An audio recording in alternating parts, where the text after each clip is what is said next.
நல்ல வேலை கிடைக்கணும், தொழிலில் நல்ல லாபம் வரணும், நம்ம மனசுக்கு பிடிச்ச மாதிரி ஒரு லைஃப் பார்ட்னர் அமையணும். இதெல்லாம் நம்ம எல்லாரோட ஆசை தான். ஆனால் உண்மை என்னென்னா, நம்ம எவ்வளவு முயற்சி செஞ்சாலும் கடைசி நேரத்தில் எல்லாம் கை நழுவி போகிற மாதிரி தான் ஃபீல் ஆகுது. இவ்வளவு கிட்ட வந்துட்டு போயிடுச்சே, இது கிடைச்சிருக்கோம் ஆனால் மிஸ் ஆயிருச்சே. மேனிஃபெஸ்டேஷன், அஃபர்மேஷன், விஸ்வலைசேஷன், ப்ரேயர் எல்லாம் ட்ரை பண்ணியும் எதுவுமே ஸ்டேபிளாக லைஃப்பில் செட்டில் ஆக மாட்டேங்குது அப்படின்னு ஃபீல் பண்ணுறீங்களா? இன்றைக்கி இந்த வீடியோவில் நீங்கள் ஏன் சேஸ் பண்ணுற லைஃப்பை அடைய முடியலை, ட்ரீமை சேஸ் பண்ணாமல் அட்ராக்ட் பண்ணுற மைண்ட் செட் என்ன தான், மேக்னெட்டிக் பர்சனாலிட்டியாக மாற ப்ராக்டிக்கலாக என்ன செய்யணும், இதையெல்லாம் டீட்டெயிலாக ஸ்டெப் பை ஸ்டெப்பாக பேச போகிறேன். எந்த பாயிண்ட்டையும் ஸ்கிப் பண்ணாமல் முழுசாக கேளுங்க. நம்ம எல்லாருமே ஒரு நடமாடும் காந்தங்க. ஒரு காந்தத்துக்கு 2 குவாலிட்டி இருக்கும். ஒன்று அட்ராக்ஷன், அதாவது ஈர்த்தல். இன்னொன்று ரிப்பல்ஷன், எதிர்த்தல். அதே மாதிரி நம்ம லைஃப்லையும் சில விஷயங்கள் ஆட்டோமேட்டிக்காக அட்ராக்ட் ஆகுது, சில விஷயங்கள் ரிப்பீட்டாக மிஸ் ஆகுது. நிறைய பேர் என்ன சொல்கிறாங்க அப்படின்னா, நான் பாசிட்டிவாக தான் திங்க் பண்ணுறேன், டெய்லி அஃபர்மேஷன்ஸ் சொல்கிறேன், விஷுவலைசேஷன் பண்ணுறேன், ஆனால் ரிசல்ட் 0. ஏன்? காரணம், நம்ம கான்ஷியஸ் மைண்ட் ஒரு விஷயத்தை அட்ராக்ட் பண்ண ட்ரை பண்ணுது, ஆனால் சப்கான்ஷியஸ் மைண்ட் அதே விஷயத்தை ஃபியர், டவுட், இன்செக்யூரிட்டியால் ரிஜெக்ட் பண்ணுது. இது எப்படி இருக்குன்னா, நீங்கள் ஆன்லைனில் ஒரு ப்ராடக்ட் ஆர்டர் பண்ணுறீங்கன்னு வைங்க. கொரியர் வேன் உங்கள் கேட் வரைக்கும் வருது, டோர் பெல் அடிக்குது. ஆனால் வீட்டுக்குள்ளே இருக்கிற செக்யூரிட்டி இந்த பார்சல் நமக்கு வேண்டான்னு சொல்லி திருப்பி அனுப்பிடுறாங்க. பார்சல் கரெக்டு தான், அட்ரஸ் கரெக்டு தான், டெலிவரியும் வந்துருச்சு, ஆனால் இன்சைட் அக்செப்டன்ஸ் இல்லை. இதுதான் மேனிஃபெஸ்டேஷனில் நடக்கிற ரியல் ப்ராப்ளம். நீங்கள் டிசையரை ஆர்டர் பண்ணுறீங்க, உங்களுக்கு என்ன வேணும்னு கேட்குறீங்க, ஆனால் உங்கள் சப்கான்ஷியஸ் மைண்ட் நீ இதுக்கு தகுதியானவன் இல்லை, இது கடைசியாக தோல்வியில் தான் முடியும், இது கண்டிப்பாக நிலைக்காது அப்படின்னு சொல்லி உங்களோட ஆர்டரை ரிஜெக்ட் பண்ணுது. நம்ம லைஃப்பில் சிலரை பார்த்துருப்போங்க. ரொம்ப ஸ்மார்ட்டாக இருக்க மாட்டாங்க, எக்ஸ்ட்ராடனரி டேலண்ட் எதுவும் இருக்காது, ஓவர் எஃபோர்ட் கூட போட மாட்டாங்க, ஆனால் அவங்க லைஃப் ரொம்ப ஸ்மூத்தாக ஃப்ளோ ஆகிட்டு இருக்கும். அவங்க மேக்னெட்டிக் பீப்புள். முதல்ல இம்பார்ட்டன்ட் பாயிண்ட் என்ன அப்படின்னா, மேக்னெட்டிக் பீப்புள் எப்படி இருக்க மாட்டாங்க தெரியுமா? யாரையும் சேஸ் பண்ண மாட்டாங்க. இது இல்லைன்னா நான் அவ்வளோதான் முடிஞ்சேன் அப்படிங்கிற மைண்ட் செட் அவங்கக்கிட்ட இருக்காது. பயத்தில் எந்த ஒரு முடிவும் எடுக்க மாட்டாங்க. ப்ளேம் கேம் ஆட மாட்டாங்க. அதாவது ஒரு பிரச்சனை வந்துச்சுன்னா அதுக்கு நீதான் காரணம்னு பழியை அடுத்தவங்க மேலே தூக்கி போட மாட்டாங்க. ஏன்னா நான் தான் ரொம்ப பாவம் அப்படின்னு விக்டிம் மென்டாலிட்டிலையும் இருக்க மாட்டாங்க. அப்போது மேக்னெட்டிக் பீப்புள் எப்படி தான் இருப்பாங்க?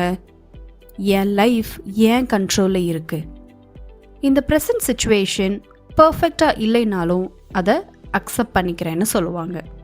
கான்ஸ்டண்ட்டாக எந்த விஷயத்தையும் கம்ப்ளைண்ட் பண்ண மாட்டாங்க. எப்பையும் ஒரு அமைதியில் இருப்பாங்க. வாழ்க்கை மேலே மிகப்பெரிய நம்பிக்கை வச்சுருப்பாங்க. இந்த கான்ஃபிடென்ஸ் தாங்க அட்ராக்ஷனை க்ரியேட் பண்ணுது. ஸோ நீங்களும் பாசிட்டிவான விஷயங்களை அட்ராக்ட் பண்ணுற மேக்னெட்டாக மாறணுமா? இப்போ நான் சொல்ல போகிற இந்த 3 ஸ்டெப்பை மறக்காமல் ஃபாலோ பண்ணுங்கள். Step 1, stop negative self talk. உங்களுக்கு நீங்களே நெகட்டிவாக பேசிக்கிறத முதல்ல நிறுத்துங்க. நம்மளை அதிகமாக டேமேஜ் பண்ணுற விஷயம் எது தெரியுங்களா? இந்த சொசைட்டியோ, நம்ம ரிலேட்டிவ்ஸோ, நம்ம ஃப்ரெண்ட்ஸோ இல்லை, நம்ம சொந்த மனசு. நம்ம மனசுக்குள்ளே ஓடுற இந்த டைலாகை கவனிச்சிங்கன்னா, நீ கண்டிப்பாக ஃபெயில் தாண்டா, உன்னால் இது முடியாது, எனக்கு முன்னாடியே தெரியும் இப்படி தான் நடக்கும்னு. இந்த வார்த்தைகள் சைலண்ட்டாக தான் ஓடும், ஆனால் இதோட இம்பேக்ட் ரொம்ப ஹெவியாக இருக்கும். இதுக்கு என்ன தான் சொல்யூஷன்?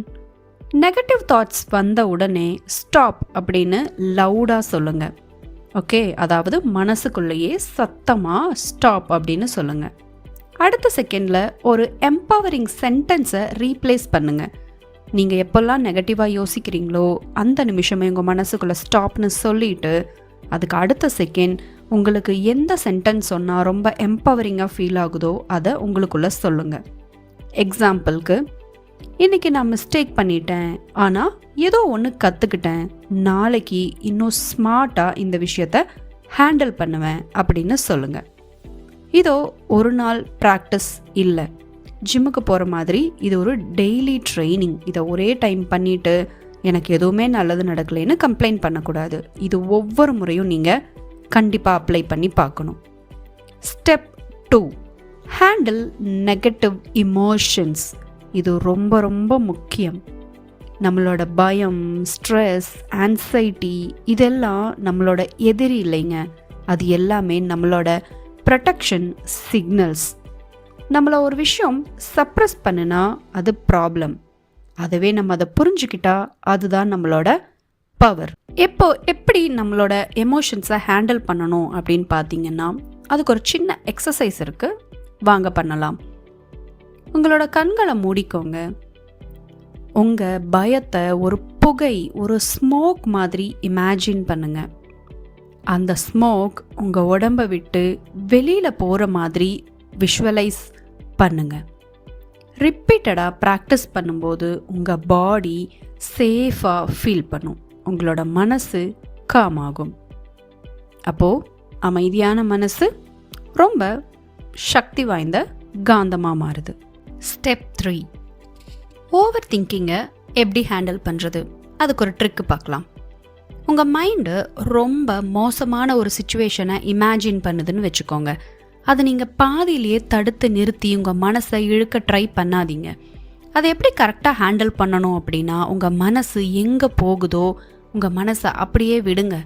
ஒருவேளை நீங்கள் ஒரு இன்டர்வியூ போய் அதில் செலக்ட் ஆகலை அப்படின்னா, அந்த வருத்தத்தை அப்படியே ஸ்டாப் பண்ணாமல், சரி இன்னைக்கு இன்டர்வியூ போனோம், அந்த ஜாப் மிஸ் ஆயிடுச்சு, ஓகே வாட் நெக்ஸ்ட் அப்படின்னு உங்கள் மைண்டு கேள்வி கேட்குற வரைக்கும் அந்த திங்கிங்கை அப்படியே விட்டுருங்க. அப்போ ஒரு பாயிண்டில் என்ன ஆகும் அப்படின்னா, உங்கள் மைண்ட் ஆட்டோமேட்டிக்காக யோசிக்கும், ஓகே இந்த ஜாப் போயிடுச்சு, அடுத்து என்ன பண்ணணும், வேறு என்ன ட்ரை பண்ணலாம் அப்படின்னு யோசிக்க ஆரம்பிக்கும். உங்கள் மனசு எப்போ ரிலாக்ஸ் ஆகுதோ அப்போ ஆட்டோமேட்டிக்காக நல்ல விஷயங்கள் உங்கள் வாழ்க்கையில் என்டர் ஆகும். அடுத்து சொல்ல போகிறது ரொம்ப ரொம்ப இம்பார்ட்டண்ட். அதாவது, நீங்கள் ஒரு விஷயத்தில் ரொம்ப பதட்டப்படுறீங்க அப்படின்னா அது உங்களோட கனவுகளை கண்டிப்பாக நிறைவேற்ற விடாதுங்க. இந்த ஜாப் எனக்கு இப்போவே வேணும், எனக்கு இந்த பர்சனை ரொம்ப பிடிச்சிருக்கு, அவங்க எனக்கு உடனே வேணும், இது இல்லைன்னா என் லைஃபே ஓவர், அந்த மாதிரி ஒரு டெஸ்பரேஷன் ஃபீலிங்லேயே நீங்கள் இருக்கீங்க அப்படின்னா உங்கள் எனர்ஜி அதுக்கு சப்போர்ட் பண்ணாதுங்க. உங்களுக்கு வேணுங்கிறது எப்போ கிடைக்கும் அப்படின்னா, நீங்கள் எப்போ அபண்டன்ஸ் மைண்ட் செட்டில் இருக்கீங்களோ அப்போ தான் கிடைக்கும். அப்படின்னா என்ன? எனக்கு ஆப்ஷன்ஸ் நிறையா இருக்குது, லைஃப் எனக்கு சப்போர்ட் பண்ணும், இந்த யூனிவர்ஸில் இருக்க எல்லா ரிசோர்ஸும் எனக்கு கண்டிப்பாக ஹெல்ப் பண்ணும் அப்படிங்கிற அந்த ஓப்பன் மைண்ட் செட் இருந்தால் தான் உங்களால் நல்ல விஷயங்களை அட்ராக்ட் பண்ண முடியும். Become the person before getting the thing. நீங்கள் ஒரு விஷயம் கிடைக்கிறதுக்கு முன்னாடியே அதுதான் நீங்கள் அப்படின்னு முடிவு பண்ணிக்கோங்க. உங்களுக்கு ஒரு பொருள் வேணும், இல்லை ஒரு நபர் வேணும் அப்படின்னு நீங்கள் யோசிக்கும்போது ஆல்ரெடி அந்த நபர் கூட இருக்கிற மாதிரியும் அந்த பொருள் உங்களுக்கு கிடைச்ச மாதிரியும் நீங்கள் ஃபீல் பண்ணி பாருங்கள். அது இருந்தால் நான் எப்படி இருப்பேன், அந்த நபர் என் கூட இருந்தால் நான் எப்படி ரியாக்ட் பண்ணுவேன் அப்படிங்கிற மைண்ட் செட் உங்களுக்கு வரும்போது உங்களுக்கு வேணுங்கிற ரிசல்ட் ஆட்டோமேட்டிக்காக உங்களை ஃபாலோ பண்ணும். முடிவாக ஒன்று சொல்கிறேன், உங்களோட ட்ரீமை சேஸ் பண்ணாதீங்க, ஒரு மேக்னெட்டாக மாறுங்க. அமைதியான மனசு, ரொம்ப ஸ்ட்ராங்கான செல்ஃப் டாக், ரொம்ப நம்பிக்கையான மைண்ட் செட், லோ டெஸ்பரேஷன், இது எல்லாமே இருந்தாலே போதும், உங்களோட கனவுகள் ஆட்டோமேட்டிக்காக உங்களை அப்ரோச் பண்ணும். நீங்கள் சேஸ் பண்ணின லைஃப், நீங்கள் அட்ராக்ட் பண்ணின லைஃபுக்குள்ள டிஃப்ரென்ஸ் இதுதான். இந்த வீடியோ உங்களுக்கு கனெக்ட் ஆகியிருக்கு அப்படின்னா லைக் பண்ணி ஷேர் பண்ணி சப்ஸ்கிரைப் பண்ணுங்கள். நெக்ஸ்ட் வீடியோவில் இன்னும் டீப்பாக மைண்ட் ரீப்ரோக்ராமிங், மேனிஃபெஸ்டேஷன் பற்றி பேசலாம். Until then, stay calm, stay magnetic.